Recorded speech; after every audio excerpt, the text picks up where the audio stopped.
kasus yang disampaikan oleh Dirkrim Polda Jabar bahwa tadinya DPO ada 3 menjadi 1 karena alat bukti yang mengarah kepada 2 orang ini sampai dengan saat ini masih belum mencukupi. Bahkan ada beberapa keterangan saksi yang menyampaikan itu adalah fiktif, nama fiktif. Nah, oleh karena itu masih didalamin, masih dikerjakan. Apabila memang ada keterangan, informasi, tambahan alat bukti, tambahan saksi, ataupun yang lainnya untuk membuat terang benderang tindak pidana ini, tentu saja kepolisian akan sangat berterima kasih. Dan bahkan kita juga sangat berterima kasih karena saat ini juga banyak sekali para pengamat, para ahli hukum, para narasumber yang sudah membahas masalah kasus Vina ini dengan luar biasa. Informasi terbaru dari Mabes Polri akan disampaikan oleh rekan kami Fahada.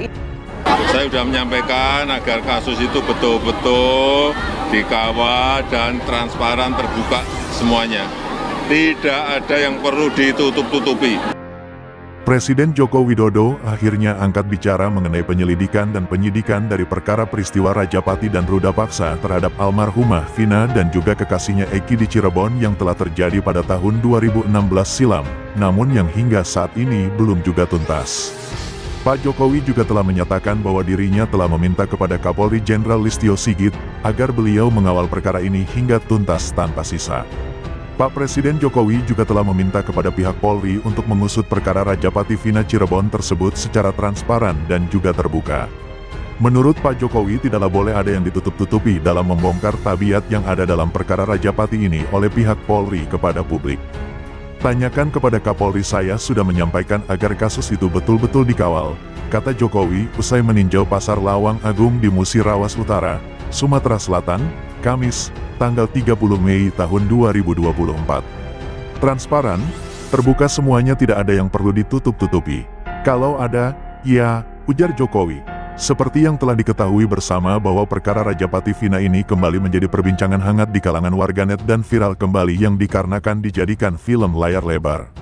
Perkara Vina tersebut pun terus bergulir hingga sampai sekarang ini. Karenanya perkara ini diketahui masih ada sebanyak 3 pelaku yang masih menjadi buron dan juga masuk ke dalam daftar pencarian orang, DPO, selama 8 tahun belakangan. Bahkan tak lama dari tayangnya film Vina setelah viral, pihak kepolisian telah meringkus salah satu pelaku DPO yakni Peggy Setiawan alias Perong. Namun dari kedua DPO tersebut, secara mendadak dianggap tidak ada oleh pihak Polri. Sebagai informasi, jika almarhumah Vina dan juga kekasihnya Eki ini telah kehilangan nyawa akibat dibunuh oleh komplotan geng motor pada Sabtu, tanggal 27 Agustus tahun 2016 silam.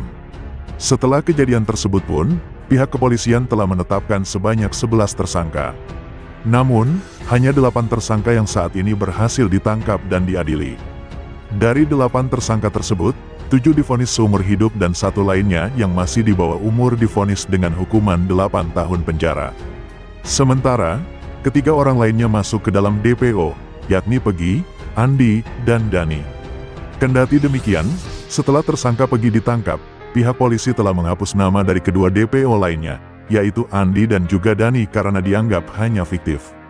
Sebelumnya, jika pengacara kondang, yakni Hotman Paris Hutapea selaku dari kuasa hukum Vina Cirebon juga telah sempat meminta bantuan kepada Presiden Jokowi agar Presiden Jokowi dan juga Menteri Koordinator Bidang Hukum, Politik, dan Keamanan, Menko Polhukam, Hadi Cahyanto untuk turun tangan mengawasi perkara Rajapati Vina tersebut. Hotman pun mengatakan, agar pimpinan negara ini dapat memberikan sebuah perhatian, seperti pada perkara Rajapati berencana terhadap Brigadir Nofriansyah Yosua Huta Barat, Brigadir J, yang telah diambil nyawanya oleh pimpinannya sendiri, yakni ex-Kadif Propam Polri, Irjen Verdi Sambo. Dengan konvers ini mudah-mudahan sampai Bapak Presiden Jokowi juga mendengarkan ini. Menko Polhukam mendengarkan, agar benar-benar kasih perhatian seperti kasus Sambo, itu makanya kita lakukan ini, kata Hotman kepada wartawan di Kelapa Gading, Jakarta Utara, pada hari Rabu, tanggal 29 Mei tahun 2024. Terlebih lagi, ujar Hotman, saat ini pihak kepolisian malah menghilangkan 2 nama yang ada di dalam DPO pada perkara Vina tersebut. Padahal, ada bukti hukum terkait tindakan dari kedua pelaku yang telah disebut DPO itu. Selain itu, dalam surat dakwaannya tersebut juga dibeberkan, ada sebanyak 8 pelaku dengan 3 DPO, Begitupun juga dengan adanya sebuah surat tuntutan jaksa. Itu sudah inkrah. Artinya apa, ada beberapa versi yang semuanya tiba-tiba kemudian oleh penyidik dikatakan tidak benar, yang benar adalah fiktif.